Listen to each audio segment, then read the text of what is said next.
حضرت عمر رضی اللہ تعالی عنہ جا رہے تھے نا، رات کو پہرے پہ کھڑے تھے، تو ایک گھر سے ایک خاتون اپنی بیٹی کو کہہ رہی تھی دودھ میں پانی ڈال لو، تو بیٹی بولی امیر المومنین نے منع کیا ہے، تو کہا امیر المومنین کب دیکھ رہے ہیں؟ تو بیٹی بولی امیر المومنین نہیں دیکھ رہے، ان کا رب تو دیکھ رہا ہے۔ حضرت عمر دروازے پہ نشان لگایا تو آ گئے، دن کے اجالے میں پھر اس گھر کے دروازے پہ گئے اور صاحب خانہ سے کہا کہ اپنی بیٹی کا رشتہ میرے بیٹے کے لیے دے دو۔ امیر المومنین سوالی بن کے کھڑا ہے اس گھر میں، کہا اس بیٹی کا رشتہ مجھے دے دو۔ ان کو اور کیا چاہیے تھا؟ امیر المومنین کے بیٹے کے لیے رشتہ قبول کر لیا گیا۔ پھر اللہ تعالیٰ جل شانہ ان کو ایک بیٹی دی، اس بیٹی سے اللہ نے ایک بیٹا انہیں دیا، اس بیٹے کا نام حضرت عمر بن عبدالعزیز ہے۔ تو جب مائیں اللہ سے ڈرنے والی ہوں، تنہائی میں ڈرنے والی ہوں، تو پھر اولادیں ایسی ہوتی ہیں۔ اپنی اولادوں کی تربیت کرو، جب بچے چھوٹے ہی ہوں تو ان کے تصور میں یہ بات اچھی طرح سے راسخ کر دو کہ اللہ دیکھ رہا ہے۔ پھر وہ کبھی رشوت نہیں لیں گے کہ اللہ دیکھ رہا ہے، اور وہ کبھی خیانت نہیں کریں گے کہ اللہ دیکھ رہا ہے، وہ کبھی ملک کے راز کو نہیں بیچیں گے کہ اللہ دیکھ رہا ہے، وہ جو ہے وہ بد نگاہی نہیں کریں گے کہ اللہ دیکھ رہا ہے۔ جہاں کوئی کیمرہ نہیں پہنچتا، جہاں سیکورٹی نہیں پہنچتی، جہاں کوئی ایجنسی نہیں پہنچتی، وہاں یہ عقیدہ پہنچتا ہے کہ میرا اللہ مجھے دیکھ رہا ہے۔ تو یقین کی یہ دولت زندگی کا نور ہے، زندگی کا جمال ہے، اور ماہ سیام میں اللہ تعالیٰ اس عقیدے کو روحوں میں اتار دیتا ہے اور باطن میں جذب کر دیتا ہے۔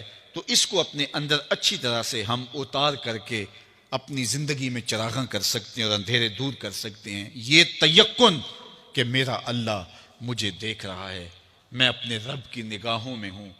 ارا زبیباً نملۃ سودا، کالی رات کے اندھیرے میں کالے پہاڑوں کی کوکھ میں گہرا غار ہے، اس غار میں چیونٹیوں کا سوراخ ہے، اس میں جب چیونٹی چلتی ہے اور وہ بھی سیاہ رنگ کی ہے، رات کی بھی سیاہی ہے، پتھر بھی کالا ہے اور چیونٹی بھی کالے رنگ کی، سینہ سنگ پر اس چیونٹی کے چلنے کی وجہ سے ایک وہمی اور گمانی لکیر بنتی ہے جس کو خوردبین سے دیکھنا بھی ممکن نہیں۔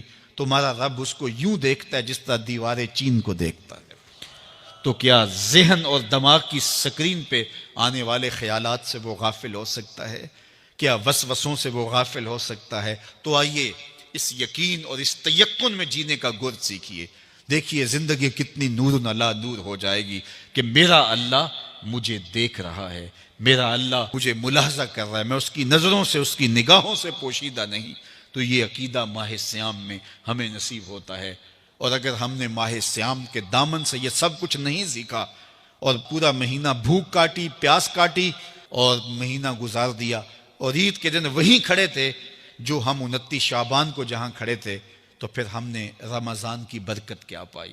میرے حضور نے منبر کی تینوں سیڑھیوں پہ قدم رکھتے ہوئے آمین آمین پکارا تھا، تو صحابہ نے پوچھا حضور یہ عجیب ماجرا ہم نے دیکھا ہے، کوئی دعا مانگنے والا نہیں تھا اور آپ نے آمین کہا، پھر دوسری سیڑھی پہ رکھا قدم، پھر آمین کہا، پھر تیسری سیڑھی پہ قدم رکھا تو آمین کہا۔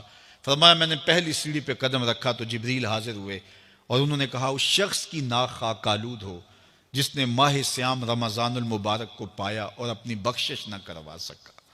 تو میں نے اس پہ آمین کہا کہ ماہ سیام ملے، رحمتوں کی برکھا برستی ہو، جنت کے 8 دروازے کھلے ہو، جہنم کے در بند کر دیے گئے ہوں، ایک نفل کا ثواب فرض کے برابر ہو، فرض کا ثواب 70 فرضوں کے برابر ہو، رحمتوں کی برکھا ہو اور بندہ اپنی بخشش بھی نہ کرا سکے، تو کہا اس شخص کی ناک خاک آلود ہو۔ تو حضور نے اس پہ آمین کہا۔ تو اتنے پیارے موسم کو جو ضائع کر دے، ایسی حسین رت کو جو ضائع کر دے، اس کے لیے وعید بھی کتنی سخت ہے۔ کہا دوسری سیڑھی پہ قدم رکھا تو جبریل آئے اور کہا اس شخص کی ناک خاک آلود ہو جو والدین کو بڑھاپے میں پائے اور خدمت کر کے جنتی نہ ہو سکے۔